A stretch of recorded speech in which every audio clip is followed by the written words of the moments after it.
ప్రియుడితో పెళ్లి వద్దన్నారని తల్లిదండ్రులను హత్య చేసిన కూతురు ఆ తల్లిదండ్రులకి మత్తు ఇంజెక్షన్ ఇచ్చి వాళ్ళ ప్రాణాలు తీసింది.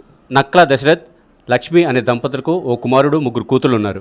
వాళ్ళలో చిన్న కూతురైన సురేఖ నర్సింగ్ పూర్తి చేసి సంగారెడ్డిలో ప్రైవేట్ హాస్పిటల్లో నర్సుగా పనిచేస్తుంది.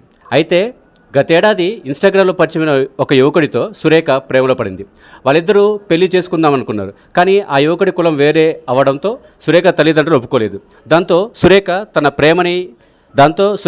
తన ప్రేమ కోసం కన్న ప్రేమని కాలరాసింది. మత్తు ఇంజెక్షన్ ఇచ్చి ప్రాణాలు తీసింది. ఇన్స్టాగ్రామ్లో పరిచయమైన యువకుడి ప్రేమ కోసం కనీ పెంచి పెద్ద చేసిన ప్రేమ కన్నా ఓ అపరిచితుడి ప్రేమ గొప్పదని ఫీల్ అయింది. తల్లిదండ్రులకి మోకాళ్ళ నొప్పులు ఇంజెక్షన్ అని నమ్మించి తన వృత్తి నైపుణ్యాన్ని ప్రాణాలు తీయడానికి ఉపయోగించి విషప్రయోగం చేసింది. తర్వాత అప్పుల బాధతో ఆత్మహత్య చేసుకున్నారని ప్రూవ్ చేయడానికి చాలా ట్రై చేసింది. కానీ పోలీసులు తమ స్టైల్లో విచారించడంతో అసలు రంగు బయటపడింది.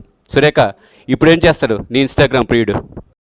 మన నేరస్థలానికి పోయి క్షుణ్ణంగా పరిశీలించగా అక్కడ 2 ఇంజెక్షన్స్ అక్కడ కనపడే వరకు అది అనుమానాస్పదంగా మాకు అనిపించి అనుమానాస్పద మృతిగా కేసు ఫస్ట్ నమోదు చేసుకున్న తర్వాత లోతుగా వాళ్ళ డాటరు నక్కల సురేఖ అనే అమ్మాయి మీద కొద్దిగా మాకు అనుమానం ఉండి తరోగా ఇంట్రాగేషన్ చేయగా ఆమె తల్లిదండ్రుల ఆమె పనిచేసే హాస్పిటల్ నుంచి తీసుకొచ్చిన మత్తు ఇంజక్షన్లు ఇవ్వడం వల్ల ఇచ్చి చంపినానని చెప్పి మన నేరం ఒప్పుకోవడం జరిగింది. ఇటు నేరానికి గల కారణాలు ఏందని లోతుగా విచారించగా ఈ అమ్మాయి వేరే అబ్బాయితోటి ప్రేమ వివాహంలో ఉండగా ఇది తల్లిదండ్రులకు చెప్తే కులాంతర వివాహానికి తల్లిదండ్రులు ఒప్పుకోకపోగా 2-3 సార్లు చెప్పినా కానీ వినకుంటుండారు. తల్లిదండ్రులు ఉన్నన్ని రోజులు మా తల్లిదండ్రులు ఉన్నన్నాళ్ళు నేను ప్రేమించిన వ్యక్తిని పెళ్లి చేసుకోను అని